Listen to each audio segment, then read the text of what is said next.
পরিচালিত করুন, বলেন আল্লাহুম্মা আমিন। ও মুসলমান ইমানদার, বলতেছিলাম মা বোনেরা, আপনারাও কোরআন শিখবেন, আপনারাও কোরআন জানবেন। মা বোনদের মধ্যে একজন বুজুর্গ মহিলা ছিলেন, তার নাম হলো রাবেয়া বসরি। রাবেয়া বসরি নাম শুনছেন না? রাবেয়া বসরি এমন একজন বুজুর্গ মহিলা ছিলেন। রাবেয়া বসরি মৃত্যুবরণ করলো। মৃত্যুবরণ করার পর কবরের মধ্যে তার মুনকার নাকির ফেরেশতা আসলো প্রশ্ন করার জন্য। মান রব্বুকা, তোমার রবকে? আল্লাহর বান্দি রাবেয়া বসরি কিছুই বলে না, কোনো জবাব দেয় না। মুনকার নাকির মনে করছে প্রথম প্রশ্নের উত্তর দিতে পারবে না। মুনকার নাকির ফেরেশতারা 2 নাম্বার প্রশ্ন করলো, মা দীনুকা, তোমার দিন কি? তোমার ধর্মের নাম কি? রাবেয়া বসরি 2 নাম্বার প্রশ্নের উত্তর দেন না, তিনি মুখ বন্ধ করে বসে আছেন। মুনকার নাকির ফেরেশতারা মনে করছে রাবেয়া বসরি 2 নাম্বার প্রশ্নের উত্তর দিতে পারবে না। 3 নাম্বার প্রশ্ন করলো, মা হাজার রজুল, এই ব্যক্তিকে? আল্লাহ রসুলের পিকচার দেখালো। রাবেয়া বসরি কিছুই বলে না। মুনকার নাকির ফেরেশতারা এখন চলে যাবে, এরকম অবস্থা। রাবেয়া বসরি এবার মুখ খুললেন, বললেন, ফেরেশতারা তোমরা কোথা থেকে আসছো আমাকে প্রশ্ন করার জন্য? জোরে কোন মারহাবা। মুনকার নাকির ফেরেশতা বলে, এতক্ষণ কথা বলে না, এখন আবার কথা বলতেছে, কোন মহিলারে? তো যাক, যেহেতু প্রশ্ন করছে, প্রশ্নের উত্তর দেওয়াটা দরকার। বলে, আমরা আসছি আসমান থেকে। রাবেয়া বসরি বলেন, ফেরেশতারা আসমানের দূরত্ব এখান থেকে কত দূর? মুনকার নাকির ফেরেশতা বলে, আসমানের দূরত্ব এখান থেকে কমপক্ষে 500 বছরের রাস্তা।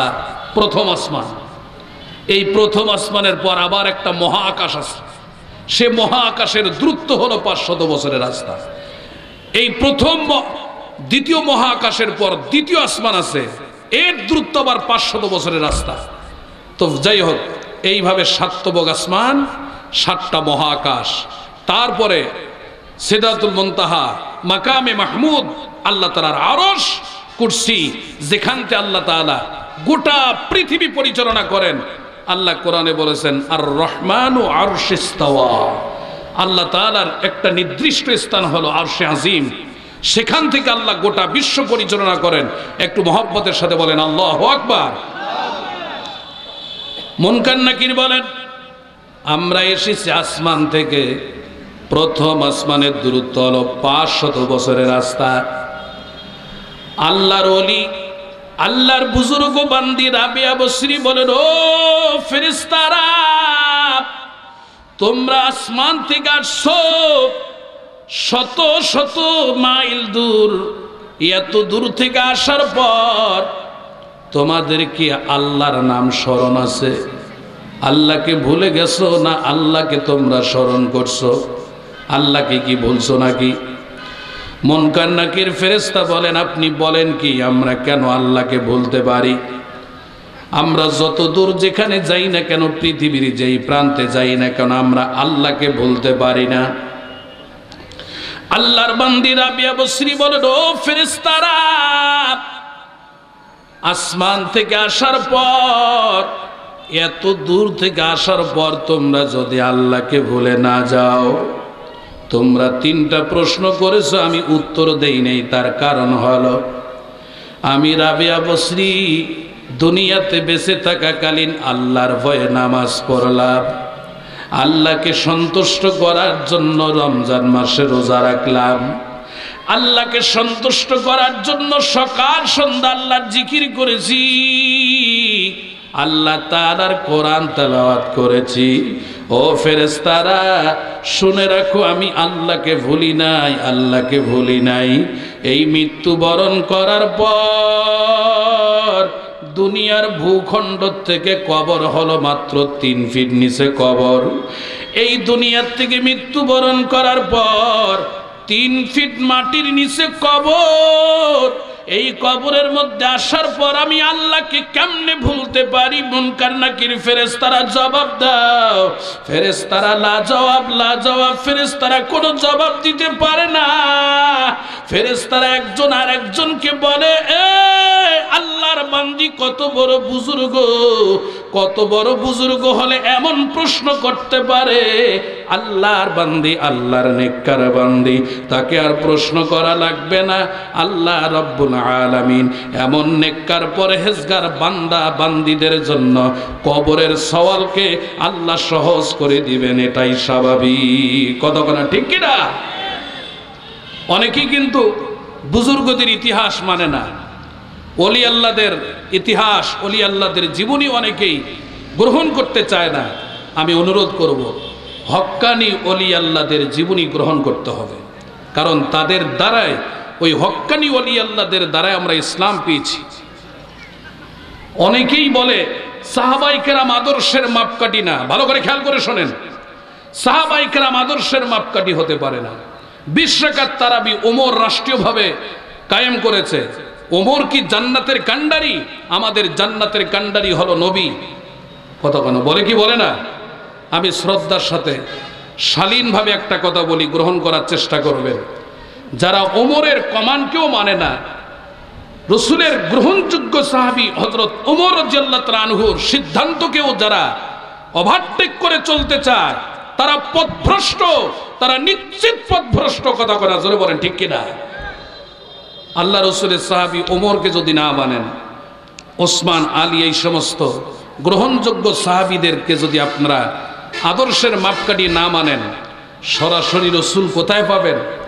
সব কিছুর ধারাবাহিকতা আছে, ধারাবাহিকতা আছে না? নানা সম্পর্ক কোথার থেকে হয়েছে? নানার আগে আমার সম্পর্ক হলো আমার মায়ের সাথে। কতক্ষণ ঠিক না? মায়ের পরে মায়ের পেট থেকে আসলাম, তারপরে মায়ের দ্বারা আমার নানা হইল, নানার পরে পর নানা। অবশ্যই সব কিছুর ধারাবাহিকতা আছে। আপনারা সহিহ হাদিস বলেন, যারা হযরত ওমর রাদিয়াল্লাহু তাআলা আনহুর সিদ্ধান্তকে যারা মানতে চান না, আমি অনুরোধ করি, হাতে ধরে পায়ে পড়ি। আমি কোনো বিতর্কিত কথা বলতে চাই না, কিন্তু মনে কষ্ট লাগে।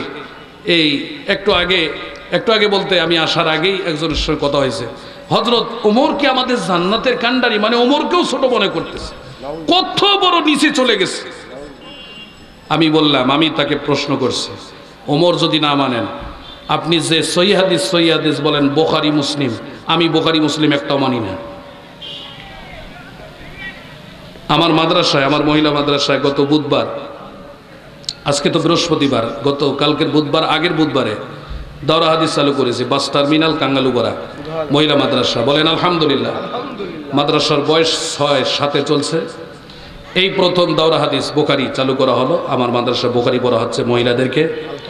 মহিলা মা বোনেরা আসবেন, দাওয়াত থাকলো। তো আমি বললাম, এই যে আমার সামনে বুখারী, এত বড় বড় হাদিস, এত বড় বড় কিতাব, একটা কিতাব আপনারা বহন করতে পারবেন না, গোটা বাংলাদেশে এত বড় কিতাব নেই। তো যাই হোক, আমি বললাম যে বুখারী মুসলিম মানি না। বলে কেন এই কথা বললেন? যে বুখারী মুসলিম সত্য লিখছে না মিথ্যা লিখছে, ওমর যদি আপনি না মানেন, ওমরের কমান্ড যদি না মানেন, তো বুখারী মুসলিম কি কেন মানবো? বুখারী মুসলিম তো গোটা মিথ্যা লিখতে পারে। কথা কয় না? আর একটু আসতে বলেন, ঠিক জোরে বলেন ঠিক কিনা? এই জন্য অনুরোধ করবো ভাই, এগুলি আসলে বিতর্ক আলোচনা ছেড়ে দেওয়া দরকার, কিন্তু অনেক সময় অনেকে জেদ ধরে, কিছু ক্লিয়ার করা দরকার। আল্লাহ আমাদের সকলকে সহি বুঝ দান করুক, জোরে কোন আমিন। তাহলে কি হক্কানি ওলি আল্লাহদেরকে একেবারে ওভারটেক করা যাবে না? হক্কানি ওলি আল্লাহদেরকে মানতে হবে। তবে হ্যাঁ, যারা ভণ্ডামি করে, এই ভণ্ডদের কথা না বললে হক্কানি ওলি আল্লাহ ভণ্ডদের পরিচয় পাওয়া যাবে না। কথা না ঠিক কিনা? ভণ্ড পীরের ভণ্ডামিতে দেশটা গেল ভরিয়া ভরিয়া, জাহান্নামে যাইতে হবে অন্ধ ভক্তগুলো ধরিয়া ধরিয়া। কথা কয় না? বলবেন কেন হুজুর ভণ্ড কারে বললেন? আমি কোনো পীরের নাম নেব না। আমার এই ছন্দের মধ্যে যারা পড়ে যাবে তারা ভণ্ড। শরীয়তের ধার ধারে না, শুধুই মারেফাতের কান্ডারি, নামাজ সারো গাঞ্জা মারো বলছে বাবা ভান্ডারি। কথা হয় না? শরীয়তের ধার ধারে না, শুধুই মারেফাতের কান্ডারি, নামাজ সারো গাঞ্জা টানো বলছে বাবা ভান্ডারি। কোন শয়তানে কইছি তোমায় নামাজ পড়া লাগবে না? নামাজ ছাড়া হাসর মাঝে পা বাড়াইতে পারবে? জন্মদাতা বুড়া বলি, পীরকে বলি বাবা যান, বাবা যান।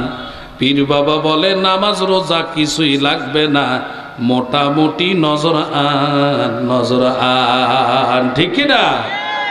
এ মুসলমান যুবক ভাইরা, মুসলমান বাবাজিরা, হাতে ধরে পায়ে পড়ি। পীর মুরিদি নাই এটাও বলা যাবে না। পীর মুরিদি আছে বলে পীর মুরিদি করবেন। আমার বাবা 14 গোষ্ঠীকে জান্নাত নিয়ে যাবে, নামাজ পড়িয়ে চায় না পড়ি, এমন পীর মুরিদি করা যাবে না। পীর ধরছেন, পীর মানে ওস্তাদ, পীর মানে মুরব্বী, পীর মানে টিচার, পীর মানে শিক্ষক। পীরের কাছে কিছু শিখার জন্য একজন মুর্শিদ ধরলাম, পীর ধরলাম, এটা রাইট। কিন্তু পীর ধরেছি এমন নিয়তে আমার বাবা আমার 14 গোষ্ঠীকে জান্নাত নিয়ে যাবে, এই জন্য পীর ধরার কোনো শরীয়তের মধ্যে বিধান নাই। সম্মানিত হাজিরিন, কথাগুলি শ্রদ্ধার সাথে বলতেছে, একটু গ্রহণ করার চেষ্টা করবেন। আমি আর বেশি বলতে চাই না, তাহলে বোঝার চেষ্টা করুন। পীর মুরিদি ইসলাম শরীয়তে জোরে বলেন আছে না নাই? আছে।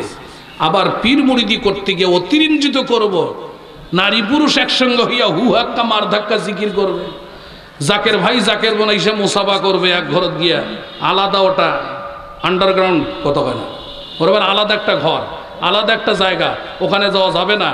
এমন কাজ এমন বাবার কাছে, ওর কথা তো দূরের কথা, ধারেও যাওয়া যাবে না, কথা হয় না। নারী একজন বেগানা পুরুষ আর বেগানা নারী মুসাফা করবে, এটা কোথাও নাই। সম্মানিত হাজিরিন, মা বোনেরা, পর্দা করতে হবে। আপনার স্বামী হলো সবচেয়ে বড় পীর। বলেন একজন স্ত্রীর জন্য সবচেয়ে বড় পীরকে? স্বামী। শোনেন শোনেন মা বোনেরা, শোনেন পর্দার বর্ণনা। পর্দা করা আল্লাহর হুকুম, কোরআন খুলে দেখো না। সূরা নূরের 4 রুকুতে ফরমায়াছেন রব্বানা, ওগো আমার দিনের নবী বলো যারা মুমিনা, দৃষ্টি সদা নিচে রাখবে, বেগানাকে দেখবে না, নিজ বাড়িতে থাকবে সদা, পাড়া গেরাবে ঘুরবে না। স্বামীর অধিকার সর্ব অঙ্গে, কিছুই তাহার নাই মানা, দেবর ভাসুর বোনাই বিহার সঙ্গে আড্ডা দেওয়া যাবে না। মন দিয়া শোনো মা বোন, কি আপনার কি বেগানা, কার সঙ্গে করবি দেখা, কার সঙ্গে করবি না। মন দিয়া শোনো মা বোন, কে আপনার কে বেগানা, কার সঙ্গে করবি দেখা, কার সঙ্গে করবি না। পিতা শ্বশুর ভাই ভাতিজা, নিজের ছেলে যে জনা, চাচা মামা বোনের বেটা, সতীন বেটা এগানা। অতি বুড়ো অবুজ ছেলে আর যে নারী মোমেনা, এদের সাথেও চলবে দেখা, ফরমায়াছেন রব্বানা। আপন দাদা আপন নানা, এদের সাথেও চলবে দেখা, ফরমায়াছেন রব্বানা। জোরে কান মারহাবা। এ ঢালাপীর এলাকার মুসলমান ইমানদার, নতুন বাজার, ফকির পাড়া, আশপাশ মহল্লার যত মুসলমান ইমানদার যুবক ভাইরা, জুয়ান বাবাজিরা, বৃদ্ধ দাদারা, নানারা, সর্বস্তরের মুসলমান, বিশেষ করে মা বোনদেরকে বলবো, মা বোনেরা, আপনার স্বামী হলো সবচেয়ে আপনার মনের মানুষ। পর পুরুষের সঙ্গে দেখা করা যাবে না। দেখা করবেন পিতা শ্বশুর ভাই ভাতিজা, নিজের ছেলে, চাচা মামা বোনের বেটা, সতীন বেটা, অতি বুড়ো অবুজ ছেলে, শিশু ছেলে, আপন দাদা আপন নানা, এই 14 জন পুরুষের সঙ্গে দেখা করা যাবে। এই 14 জন পুরুষের মধ্যে জোরে বলেন পীর বাবার নাম আছে? যেই 14 জন পুরুষের সঙ্গে দেখা করা মহিলাদের জন্য জায়েজ, এই 14 জন পুরুষের মধ্যে জোরে বলেন জাকের ভাইয়ের কথা আসছে? আসে নাই। মা বোনেরা, কোরআন থেকে বললাম 14 জন পুরুষের সঙ্গে দেখা করা যাবে। কলিজার টুকরা স্বামী হলো আপনার মনের মানুষ। যত সৌন্দর্য করতে চাও, স্বামীর ঘরে সৌন্দর্য করো, জায়েজ আছে। পৃথিবীতে যত প্রকার মেকআপ পাওয়া যায়, সৌন্দর্য করার জন্য যত কিছু পাওয়া যায়, বিউটি পার্লারে সাজবা, মেয়েদের দ্বারায় বিউটি পার্লারে সাজ্জা গুজ্জা ওই শহরের মধ্যে রূপের ব্যবসা করা যাবে না। মা বোনেরা সাজগোজ করবা, সব ধরনের মেকআপ করবা পইরা। স্বামীর সামনে যদি যাও সাজগোজ না করিয়া, তোমার দিকে লক্ষ্য করে স্বামী যেই পরিমাণ আনন্দ তৃপ্তি পেয়েছে, মেকআপ পরিয়া সৌন্দর্য করিয়া যদি স্বামীর সামনে যাইতে পারো, স্বামী যদি বেশি আনন্দ পায়, তৃপ্তি পায়, তোমার চেহারার দিকে দেখতে যদি তৃপ্তি পায়, খোদার কসম করে বলতেছি, স্বামীর সামনে সৌন্দর্য করার বিনিময়ে স্ত্রীর আমলনামায় আল্লাহ অসংখ্য নেকি লেখিয়া দিবে। আর একটু জোরে বলেন সুবহানাল্লাহ। তাহলে বলুন, মহিলাদের সাজগোজ করা কি ইসলামী নিষেধ আছে? না। আবার বলি, মহিলাদের সাজগোজ করা ইসলামী নিষেধ নাই। 100% সাজগোজ করবে, লাল শাড়ি পরবে, আরো যত প্রকার মেকআপ আছে সবকিছুই পরবে, কিন্তু শর্ত স্বামীর সামনে সৌন্দর্য ফুটে তুলবে। পর পুরুষের সামনে তার সৌন্দর্য প্রকাশ করা যাবে না। যত পারো হাজার হাজার লক্ষ লক্ষ টাকা ইনকাম আছে, সবগুলাই তুমি সাজগোজ করো, কিন্তু শর্ত স্বামীর সামনে। কি কার সামনে? এখন বলেন তো, স্বামীর সামনে কি সাজগোজ করে? স্বামীকে দেখার জন্য ওই যে কাতান শাড়ি আর যত শাড়ি আছে, হ্যাঁ, মহিপুর ব্রিজের আগে দেখবেন ওই কি বেনারসি শাড়ি যে পাওয়া যায় 20-30-40 হাজার টাকা, এই শাড়িগুলা পরে কিন্তু মা বোনেরা মনে কষ্ট নেবেন না যে হুজুর এগুলি আমাদের বিষয় বলতেছে কেন। এগুলি হলো সমাজের ব্যাধি, সমাজের ভাইরাস। এই ভাইরাসগুলি মুক্ত না করলে সমাজ কখনো ইফটিজিং, ধর্ষণ, এই সমস্ত মুক্ত করা যাবে না। সমাজকে সংস্কার করা যাবে না যতক্ষণ পর্যন্ত নারীগুলাকে শালীনভাবে চলাফেরা করবে না। আমার মা বোনেরা স্বামীর সামনে সৌন্দর্য করবে, পর পুরুষের সামনে সৌন্দর্য করা যতক্ষণ ছেড়ে দিবে না, ততক্ষণ সমাজে ইফটিজিং, ধর্ষণ এগুলি বন্ধ করা সম্ভব হবে না।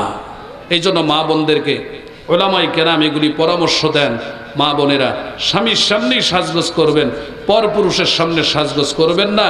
ওই 20-30 হাজার টাকা শাড়ি যে কিনছে, বেনারসি শাড়ি, মহিপুর গঙ্গাচড়া মহিপুর ঘাটে গিয়া বা সৈয়দপুর বড় মার্কেটে গিয়া এই 20-30 হাজার টাকা শাড়িটা পরে কোন দিন?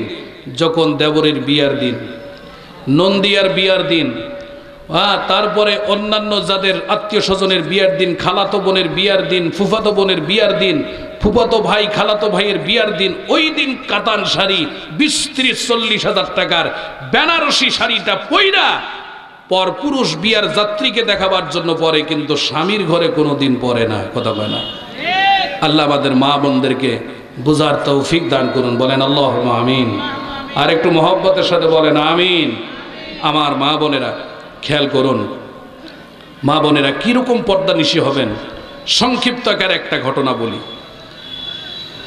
আপনারা শুনেছেন শেখ সাদী রহমতুল্লাহি আলাইহির নাম শুনছেন না? শেখ সাদী রহমতুল্লাহি আলাইহি তিনি বিয়ে শাদী করার পর তিনি চলে গিয়েছিলেন ইসলাম প্রসার করার জন্য দেশের বিভিন্ন জায়গায়। 12 বৎসর পর ইসলাম, 12 বৎসর পর তিনি বাড়িতে আসতেছেন। বিয়ে শাদী করার পর এই কিছুদিনের মধ্যে তিনি চলে গেছেন। 12 বৎসর পর বাড়িতে আসতেছেন। নিজ এলাকায় আসার পর, নিজ এলাকায় একটা শহর ছিল সমরকন্দ শহর। সমরকন্দ শহরে আসলেন। স্ত্রী তাকে গ্রহণ করবে কি করবে না এইটা এক শঙ্কার মধ্যে পড়ে আছে। 12 বছর পরে, এক যুগ পর আসতেছেন বাড়িতে। সংক্ষিপ্ত আকারে ঘটনাটা বলতেছি। মা বোনেরা কেমন স্বামী ভক্ত হবে, কি রকম পর্দানিশী হবে। শেখ সাদী একজন বড় একজন গবেষক ছিলেন, কবি ছিলেন, সাহিত্যিক ছিলেন। শেখ সাদী রহমতুল্লাহি আলাইহি তিনি অনেক বই পুস্তক লিখেছেন। তেনার কিতাবগুলি আগে আলিয়া মাদ্রাসাও পড়া হয়েছে, গুলিস্তা, বুস্তা, পান্দেনামা, এই কিতাবগুলি, মালাবুদ্দা, এই কিতাবগুলি আগে আলিয়া মাদ্রাসা পড়া হয়েছে। এখন তো আলিয়াকে একবারে খালিয়া বানাইছে, আরবিও নাই, সব কিছু একবারে খালি করে দিছে সরকার। সম্মানিত হাজিরিন, যাই হোক, সেই শেখ সাদী রহমতুল্লাহ আলাইহি 12 বৎসর পর তিনি তার শহরে আসলেন, সমরকন্দ শহর। ওই শহরের মধ্যে এসে দেখেন একটা মেয়ে বাচ্চা, সুন্দর মেয়ে বাচ্চা, টুপি, তসবি, মেসওয়াক একটা টেবিলের মধ্যে নিয়ে বিক্রি দিতেছেন। শেখ সাদী রহমতুল্লাহ আলাইহি ওই মেয়েটিকে প্রশ্ন করলেন ফার্সি ভাষায়। শেখ সাদীর ভাষা ছিল ফার্সি, মায়ের ভাষা ছিল ফার্সি। বললেন, আয় মাহে সমরকন্দ দর অজহে তেরা চাঁদ, ইবা চাঁদ, ইবা চাঁদ, ইবা চাঁদ। এ সমরকন্দের সুন্দরী মেয়ে, তোমার এটার দাম কত, এটার দাম কত, এটার দাম কত? মানে টুপির দাম কত, মেসওয়াকের দাম কত, এরকম ভাবে তোমার টুপির দাম, মেসওয়াকের দাম কত, এইগুলি দাম কত? মেয়েটিও ফার্সি ভাষায় জবাব দিল, আয় জালেমে বদখ দর অজহেতে রাখো, ই বা হাপ্ত, ই বা হাসত, ই বা ন। মেয়েটি জবাব দেয়, ও আগন্তুক আল্লাহর বান্দা, এটার দাম 7 টাকা, এটার দাম 8 টাকা, এটার দাম 9 টাকা। শেখ সাদী রহমতুল্লাহ আলাইহি এত সুন্দর জবাব শোনার পর তিনি মুগ্ধ হয়ে গেলেন। বললেন, মা তোমার বাড়ি কোথায়? বলে, আমার বাড়ি অমুক জায়গায়। বলে, তোমার আব্বার নাম কি? আব্বার নাম যেই মাত্র জানতে চেয়েছে, চোখে পানি আটকাতে পারে না, চোখ থেকে পানি ঝরঝর করে পড়তেছে, আর বলতেছে, আমার আব্বার নাম শেখ সাদী। শেখ সাদী রহমতুল্লাহ আলাইহি তিনিও চোখের পানি আটকাতে পারলেন না, চোখ থেকে ঝরঝর করে পানি পড়তে আছে, আর বলতে আছে, মা তোমার আম্মার নাম কি? বলে, আমার আম্মার নাম তাহেরা। শেখ সাদীর স্ত্রীর নাম ছিল তাহেরা। শেখ সাদী রহমতুল্লাহ আলাইহি তিনি সহ্য করতে পারলেন না, বললেন, মা তোমার আব্বার নাম যে শেখ সাদী, তোমার আব্বা কোথায় থাকে? বলে, আমি শুনেছি আমার আব্বা যান আমার আম্মার সঙ্গে বিয়া শাদী হওয়ার পর কিছুদিনের মধ্যে তিনি বিভিন্ন জায়গায় ইসলামের প্রচার প্রসার করার জন্য গিয়েছেন বিদেশে। আমি আমার আব্বাকে দেখি নাই, আম্মার মুখে শুনেছি আব্বা 12 বছর 1 যুগ হয় বাড়ির থেকে বের হয়ে যাওয়ার। শেখ সাদী রহমতুল্লাহ আলাইহি কথাটি আর গোপন রাখলেন না, ওপেন করে দিলেন, প্রকাশ করে দিলেন, মা তুমি তোমার আব্বার নাম শুনেছো শেখ সাদী, তোমার সেই হতভাগা আব্বা, আমি তোমার হতভাগা বাবা। মেয়েটি বলে, না না, আপনি কেন আমার আব্বা হবেন? মেয়েটি সহজেই মেনে নিতে চাচ্ছেন না। শেখ সাদী বলেন, মা সত্য করে বলছি আমি তোমার হতভাগা বাবা শেখ সাদী। মেয়েটি এইবার বাবার দিকে লক্ষ্য করলো, তার মায়ের কাছে শুনেছে বাবার একটা পরিচয়। মেয়েটি এবার ওই পরিচয়ের দিকে লক্ষ্য করলো, শেখ সাদীর চেহারার দিকে তাকায়। তাকানোর পর পরিচয় পেয়ে গিয়েছে তার বাবার। এবার আব্বাকে জড়িয়ে ধরে বলে, হ্যাঁ আমি প্রমাণ পেয়েছি আপনি আমার আব্বা। জোরে কান মারহাবা, আর জোরে বলেন মারহাবা। শেখ সাদী রহমতুল্লাহ আলাইহি বললেন, মা তুমি কিভাবে বুঝতে পারলা আমি তোমার বাবা? একটু আগে তোমাকে পরিচয় দিলাম, তুমি আমাকে গ্রহণ করতে চাইলা না, এখন কি পরিচয় পাইলা আমি তোমার বাবা? মেয়েটি বলে, আব্বা আমি আমার মায়ের সামনে যখন হাসতাম, মা আমাকে নিষেধ করতো, বেটি রে তুই আমার সামনে হাসবা না। মাকে বলি, মা সন্তান যদি মা বাবার সামনে হেসে দেয়, মা বাবা আনন্দ পায়, খুশি হয়, কিন্তু মা তুমি কেন তোমার সামনে আমাকে হাসতে নিষেধ করো? মা বলে, বেটি রে তুই যখন আমার সামনে হাসি দিস তখন তোমার আব্বার কথা মনে পড়ে যায়। আমি বললাম, মা তার কারণ কি? মা বলে, বেটি রে তোমার 2 দাঁতের গঠন আর তোমার আব্বার সামনের উপরের দাঁতের গঠন এক বরাবর কোনো বেশকম নাই, তোমার দুই দাঁতের মাঝখানে ফাঁকা জায়গা, তোমার আব্বারও দুই দাঁতের মাঝখানে ফাঁকা জায়গা, এই গ্যাপটা তোমার আব্বারও। মোট কত তোমার দাঁতের গঠন আর তোমার আব্বার দাঁতের গঠন বরাবর। এই জন্য মা তুমি আমার সামনে হাসবা না। আব্বা আমি লক্ষ্য করলাম আপনার দাঁতের গঠন আর আমার দাঁতের গঠন সমান, আমি বুঝতে পেরেছি আপনি আমার আব্বা। শেখ সাদী রহমতুল্লাহ আলাই বলেন মা এখন তো বাড়িতে যাওয়ার পালা, মা তোমার মা কি আমাকে মেনে নিবে, তোমার মা কি আমাকে গ্রহণ করবে? শেখ সাদীর মেয়ে বলে আব্বা আমার মা যে আপনাকে গ্রহণ করবে তার গ্যারান্টি আমি জানি, তার কারণ মা প্রত্যেক নামাজের মধ্যে দোয়া করে, আল্লাহ আমার কলিজার টুকরা স্বামী যদি দুনিয়াতে বেঁচে থাকে, আল্লাহ একদিন না একদিন আমার স্বামীকে আমার ঘরে ফিরাই দিও, আমার কাছে ফিরাই দিও। কলিজার টুকরা স্বামী যদি মৃত্যুবরণ করে, আল্লাহ আমার কলিজার টুকরা স্বামীকে তুমি জান্নাত দিও। আল্লাহ স্বামী যদি দুনিয়াতে বেঁচে থাকে আমার কাছে ফিরে দিও, স্বামী যদি মৃত্যুবরণ করে আমার কলিজার টুকরা স্বামীকে তুমি জান্নাত দিও। মেয়েটি বলে আব্বা মা প্রত্যেক নামাজে এই দোয়া করে, এর দ্বারা বুঝি আপনি বাড়িতে গেলে মা আপনাকে গ্রহণ করবে, কোনো অসুবিধা নাই। শেখ সাদী রহমতুল্লাহ আলাই সন্তানকে নিয়ে বাড়িতে যাচ্ছেন আর বললেন মা বাড়ির মেন গেটের মধ্যে যাইয়া তুমি আগে আওয়াজ দিবা না আমি আগে আওয়াজ দিব। শেখ সাদী রহমতুল্লাহ আলাই 12 বৎসর পর বাড়িতে আসতেছেন, স্ত্রীকে পরীক্ষা করবেন একটা জিনিসের মাধ্যমে। মা বেটিকে বললেন মা তুমি সাইলেন্ট থাকো, কোনো কথা বলবা না। শেখ সাদী রহমতুল্লাহ আলাই বাড়ির মেন গেটের মধ্যে আওয়াজ দেয়, কে আসো বাড়ির ভিতরে? আমি একজন ক্ষুধার্ত, আমাকে কিছু দিলে আমি খাইতাম, আমাকে কিছু খাবার থাকলে দিবেন।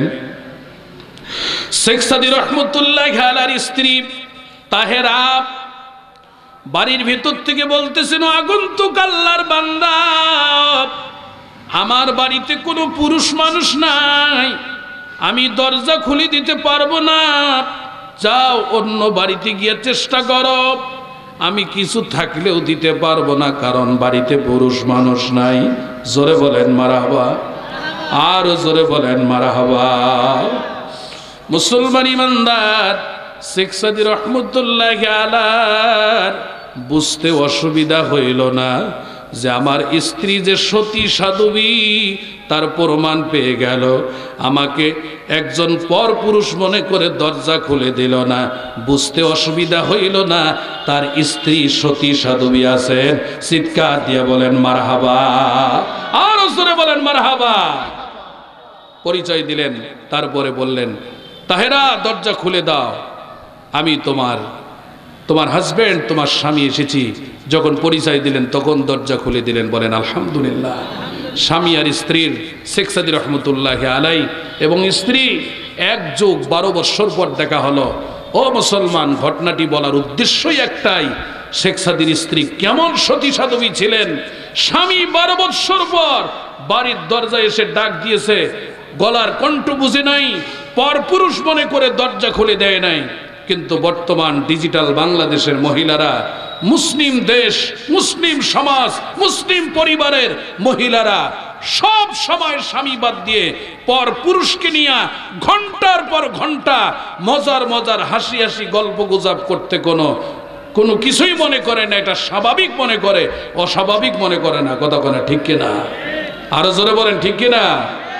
এই জন্য মা বোনদেরকে বলবো, মা বোনেরা অনুরোধ করি স্বামীর সামনে যতক্ষণ কথা বলবেন, আমার রাসূল বলেছেন একজন স্বামীর সঙ্গে স্ত্রী বা স্বামী হইয়া স্ত্রীর সঙ্গে যদি একটা মুহূর্তের জন্য সময় ব্যয় করে, ওই মুহূর্তটার জন্য তাকে নফল ইবাদতের সওয়াব লিখে দেওয়া হয়। ঘন্টার পর ঘন্টা যদি স্বামী স্ত্রী একজন আরেকজনের সঙ্গে আলিঙ্গন করে, কথা বলে, হাসি হাসি কথা বলে, স্বামী স্ত্রীকে কথার দ্বারায় এরকম ভাবে তৃপ্তি দেয়, স্ত্রী ও স্বামীর সঙ্গে সুন্দর সুন্দর হাস্যোজ্জ্বল ভাষায় যদি কথাবার্তা বলে, দুই স্বামী স্ত্রীর আমল নামায় আল্লাহ তাআলা 1 ঘন্টা আলাপ করলে 1 ঘন্টা নফল ইবাদতের সওয়াব, 2 ঘন্টা যদি স্বামী স্ত্রী মজার মজার হাসি হাসি গল্প গুজব করে, 2 ঘন্টা আমি মৌলভী সাহেব নফল ইবাদত করে যেই পরিমাণ সওয়াব পাবো, স্বামী আর স্ত্রী বৈধ পন্থায় যদি এইরকম ভাবে 2 ঘন্টা সময় ব্যয় করে, 2 ঘন্টা নফল ইবাদতের সওয়াব। সারা রাত যদি স্বামী স্ত্রী দুইজনে এরকম ভাবে একে অপরকে যদি এরকম হাসি ঠাট্টা করে, মোট কথা সময় যতক্ষণ ব্যয় করবে স্বামী স্ত্রীর আমল নামায় নফল ইবাদতের সওয়াব। বলেন সুবহানাল্লাহ। এই জন্য মা বোনেরা, পরপুরুষের সঙ্গে কখনোই আপনারা এরকম ভাবে সময় ব্যয় করতে পারেন না। বিশেষ করব না। সম্মানিত হাজিরিন, আমি মা বোনদের উদ্দেশ্যে আংশিক কিছু বয়ান করলাম। মা বোনদেরকে পর্দা পুশিদা থাকার জন্য, পর্দা পুশিদা করার জন্য একটা পরামর্শ দিলাম। আমার মূল আলোচনা কিন্তু এখনো পড়ে আছে কুলহু সূরা, সূরাতুল ইখলাস। আল্লাহ স্বতন্ত্র একটি সূরা নাজিল করেছেন, স্বতন্ত্র একটি সূরা, তাওহীদের সূরা, একত্ববাদের সূরা। আল্লাহ বলেন কুল হুয়াল্লাহু আহাদ, আল্লাহ এক। বলেন আল্লাহ কয়জন? একটু জোরে আওয়াজ দিয়ে বলেন আমাদের স্রষ্টা কয়জন? এই কুল হুয়াল্লাহু আহাদ সারা জীবন পড়তেছি, কিন্তু কুল হুয়াল্লাহু আহাদ একটা আয়াতের উপর যদি মুসলমানের অটল থাকে, ওই মুসলমানের দ্বারা কোনোদিন শিরিক হতে পারে না, শিরিক নামক জঘন্য কবিরা গুনাহ করতে পারে না কোন মুসলমান। কুল হু সূরার প্রথম আয়াতের উপর যদি অটল থাকে, কথা বলা ঠিক কিনা?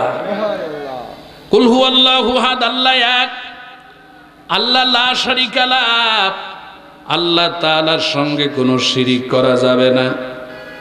যেমন আমাদের সমাজে, আমাদের দেশে প্রচলিত শিরিক চলতেছে, মনে কেউ কষ্ট নেবেন না, একটু বোঝার জন্য বলতেছি।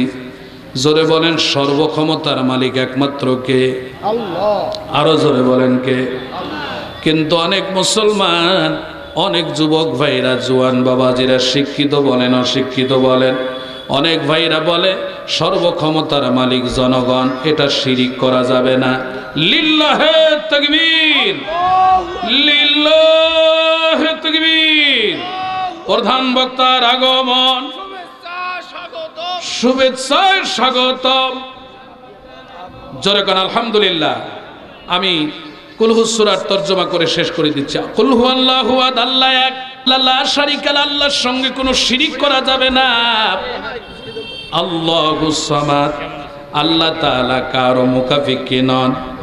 লাম ইয়ালিদ ওয়া লাম ইউলাদ, আল্লাহ তাআলা কাউকে জন্ম দেন নাই, আল্লাহ কারো থেকে জন্ম হন নাই।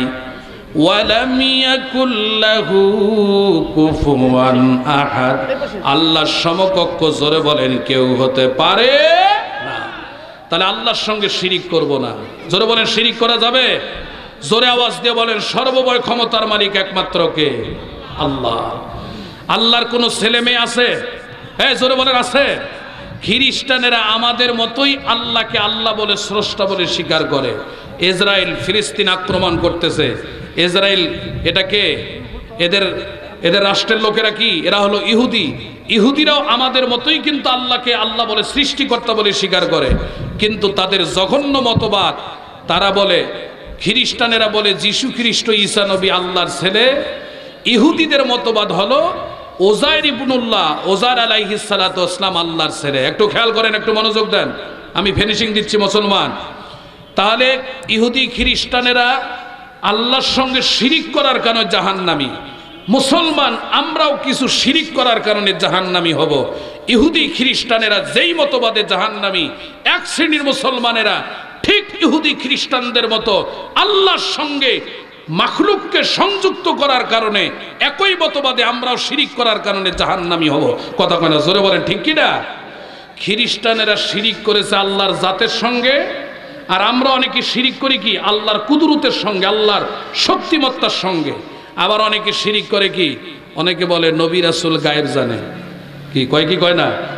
খবরদার, আমি অনুরোধ করি, শিরিক কাকে বলে? আল্লাহর গুণে গুণান্বিত করা কোনো মাখলুককে, আল্লাহর আসনে আসীন করা কোনো মাখলুককে, সেটা নবী হোক, সাহাবী হোক, পীর হোক, ওলি আল্লাহ হোক, আল্লাহর কোনো গুণাগুণ তাদেরকে দেওয়া যাবে না। আমরা রসুলকে মহব্বত করব, ঠিক আছে, আমরা পীর সাহেবকে মহব্বত করব, ঠিক আছে, কিন্তু পীরকে মহব্বত করতে করতে পীর সাহেবকে আল্লাহ বানা লাগবে, এটা করা যাবে না। আমরা কি স্ত্রীকে মহব্বত করি না? মা বাবাকে মহব্বত করি না? কিন্তু স্ত্রীকে মহব্বত করতে করতে করতে করতে কলিজার টুকরা পূর্ণিমার চাঁদ তোর মতো কোনো মহিলা হয় না, এরকম মহব্বত করতে করতে বলা যাবে তুই মোর মা হোস? কথাক্ষণ বলা যাবে? ভালো করে বোঝার চেষ্টা করেন, উল্টা পাল্টা বুঝবেন না। যদি না বোঝেন আমার বাস টার্মিনালে আসবেন, আদারির মোড়ে আসবেন, সব খুল্লম খোলা ভালো করে বুঝিয়ে দেবো। সম্মানিত হাজিরিন, স্ত্রীকে মহব্বত করতে করতে মা বাবার মতো বলা যাবে না যে তুই মোর মায়ের মতো, তুই মোর আব্বার মতো, এটা বলা যাবে না। যাকে যেখানে মহব্বত, যে পরিমাণ মহব্বত করা দরকার সেই পরিমাণে করতে হবে। সুতরাং কোনো পীর সাহেবকে মহব্বত করতে করতে পীর সাহেবকে আল্লাহর আসনে আসীন করা, এটা শিরক। সুতরাং পীরকে পীরের মতো মহব্বত করব, আল্লাহকে স্রষ্টা হিসেবে মহব্বত করব। পীর কোনোদিন আল্লাহ হতে পারে না, আর আল্লাহ কোনোদিন পীরের মতো নিম্ন স্তরে হতে পারে না। সুতরাং এমন শিরকগুলি আমরা করব না। আল্লাহ তাআলা আমাদের সকলকে কুলহুস সূরার অনুবাদ বিস্তারিত ব্যাখ্যা বুঝে আমাদেরকে শিরিক মুক্ত ইমানদার হয়ে অল্প আমল নিয়ে জান্নাতে যাওয়ার তৌফিক দান করুন, বলেন আমিন। কিয়ামতের ময়দানে অনেক নামাজি, রোজাদার, ত্রিপল হাজি, তার আমলের পাহাড়, কিন্তু আল্লাহ বলবেন তোমার আমলের ফলাফল 0। বলা হবে কেন? যে তোমার আমলের মধ্যে শিরিক মিশ্রিত ছিল। কিন্তু অনেক আল্লাহর বান্দা শিরিক মুক্ত থাকার পর শুধু 5 ওয়াক্ত নামাজ পড়ছে, একবার হজ করছে, যাকাত নিয়মিত দেয়, আল্লাহর বান্দা জান্নাত চলে যাবে। এই জন্য শিরিক যুক্ত বেশি আমলের দরকার নাই, শিরিক মুক্ত অল্প আমল হলেই যথেষ্ট। আল্লাহ আমাদের সকলকে আমার কথাগুলি বুঝে আমল করার তৌফিক দান করুন, সকলে বলেন আমিন। সম্মানিত হাজিরিন, আমি একটু আলোচনা লম্বা করলাম। আমার শ্রদ্ধেয় বড় ভাইয়ের কাছে আমি ক্ষমা চেয়ে নিচ্ছি। আসবেন ইনশাআল্লাহ বাস টার্মিনাল আদানের পর